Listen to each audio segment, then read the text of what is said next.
hermana, necesito tu secador. ¿Para qué? Mi camiseta del colegio está mojada y mamá me está buscando por toda la casa. Lo siento, lo estoy usando.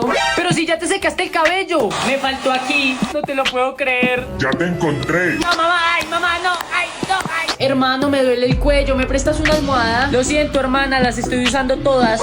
Pero tienes un montón. Es que me gusta estar cómodo. Mini Federico, pásame mi toalla. ¿Quieres tu toalla, hermano? Sí, dámela. Ups, se me cayó al agua, lo pasa? siento. Y creo que es hora de irme, adiós. ¡Mini Federico!